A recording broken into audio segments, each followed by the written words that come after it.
made by opposition members so that people could be both clear about the intent of the bill and also to help us have a constructive and robust debate.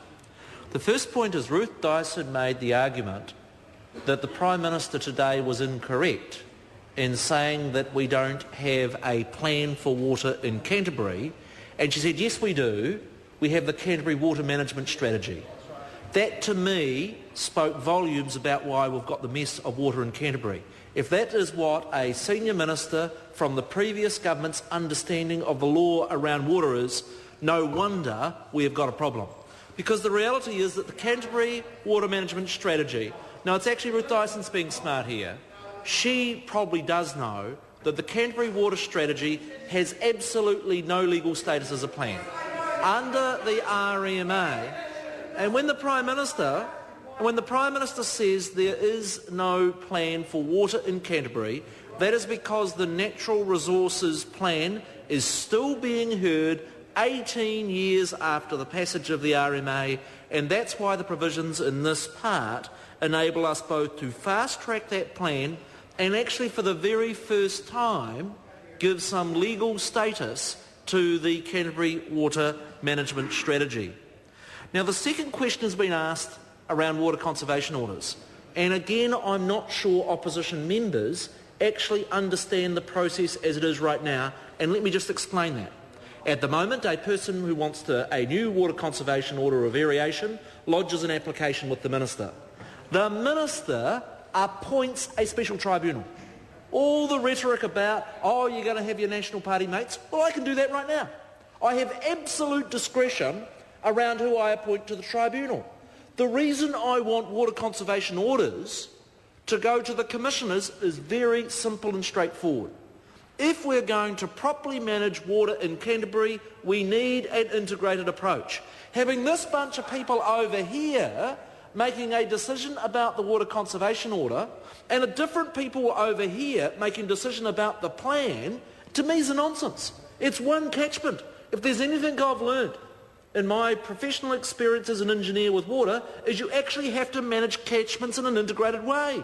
So to have one group of people making decisions in the lower part of the river, here's what we're going to do, but a different bunch of people making decisions in the upper part of the catchment makes absolutely no sense.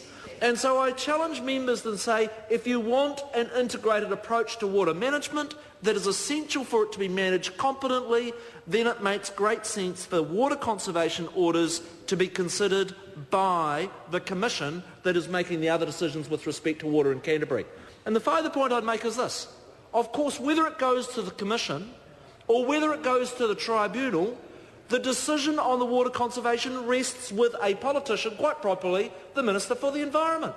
So all the stuff about a political agenda, I remind them, the decisions on whether those orders proceed or not come back in either the current process or the amended process.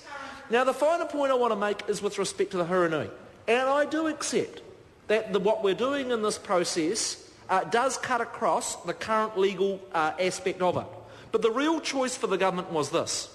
If the government has a particular view around water conservation orders in Canterbury and how they're to be integrated in the bigger picture, was it better to allow all the money to be spent on lawyers before the Environment Court arguing a particular case when we already know it's gone to a tribunal, it hasn't gone to court yet. It's gone to the tribunal, it hasn't gone to court, righto?